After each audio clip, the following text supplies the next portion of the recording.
this signing is flying under the radar, and it will continue to until this video. So Ronnie Harrison Jr. is a safety that the Indianapolis Colts just signed, former Cleveland Browns, and he was drafted by the Jacksonville Jaguars in the 3rd round of the 2018 draft.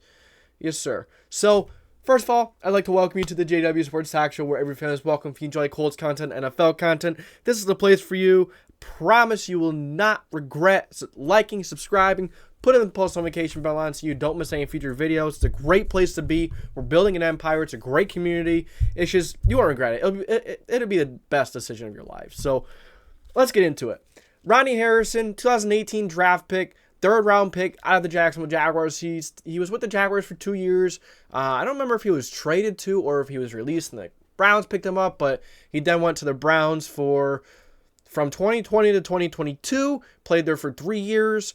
And, over those 5 years that he's played so far, he has 5 interceptions, 23 pass deflections, and 5.5 sacks, which, he's a hard-hitting safety as well. Did I mention that? He's a very hard-hitting safety. He's a great veteran presence that's coming to this room. This safety room, Julian Blackmon was reportedly just coming back from the hamstring today for training camp. So, it's, does this mean anything bad on Nick Cross, Ronnie Thomas? Is there something they don't like? But Ronnie Thomas is more of a strong safety, and that's where Julian Blackmon was moved to. So is it more so just having that insurance policy, having that extra safety, and providing that depth and that veteran presence in a room where it's badly needed? So, as I mentioned, he's a hard hitter. He has a lot of good experience, and, he's a pretty good safety. He's not bad. He's going to come in, lay some booms. As we see, he has 5.5 sacks, so he's rushing the quarterback a bit. He's a good blitzer. But does this mean that Teez Tabor, he was listed as a safety when he was signed, but does this mean that he is going to be playing cornerback more? I would think so, that the Colts are really going to set him at cornerback, because played safety a little bit, I guess, with a few other teams, the Seahawks or whoever else he played with, but then he was a corner with the Lions, so a little confusing situation there.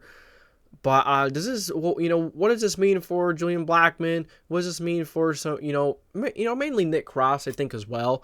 But we've seen Nick Cross in the preseason game a little bit. Didn't really notice him playing out of his mind. Ronnie Thomas. So this really reminds me of the Rodney McLeod signing. He was a very good signing last year. Very good veteran presence. Now Ronnie Thomas is a bit younger, and I think Ronnie Thomas was a bit of a better safety, a little bit different style of a safety. But both do have some kind of similar play styles, and this is a good signing.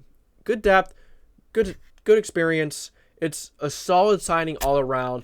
Props to Chris Ballard for getting a nice deal done with a good safety. Now, has he been cheap? Has he? I would like him to go out and sign a cornerback still. Maybe he's waiting for waivers, cuts, that kind of stuff. But there are cornerbacks out there right now that the Colts can go and pursue that would provide a nice veteran presence. That will provide, at least some experience and someone for these younger guys to learn from. Julius Brents, Teez Tabor is the guy probably with the most experience at cornerback in this room, and he is not very good at it.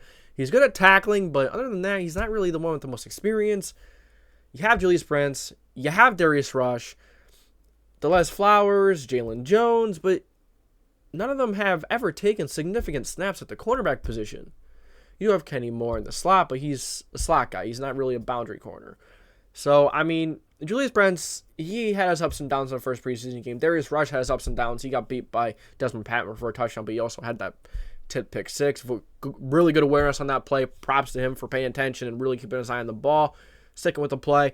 So, yeah, that's all I really got. And, even if the receiver did catch the ball and didn't drop it, and Kyle Allen actually threw it on his target to the receiver, Darius Rush was still there to make a tackle. Would he have made the tackle? Not sure, but good instinct play either way if he got the pick six or if he made the tackle. So Darius Rush looked good in some ways. He also got beat by Desmond Patman a few times. Desmond Patman playing his former team, saying, "Hey, I'm going to show you what you're missing," and that he tried to do, and he did very well. So I think that's all I really got for this video. Ronnie Thomas, kind of like the Ronnie McLeod signing in a way last year.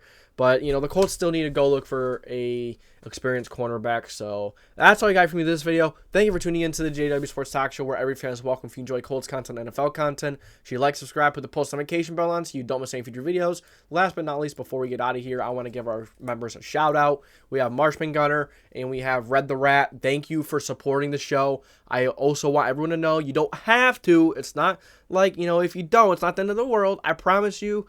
But if you do support the channel, it enables me to give more back to you guys. So the members are going to get a little extra because they're contributing a little extra. But that's all I got from you guys today. Thank you for tuning in to the JDW Sports Talk Show. And this is JDW signing off.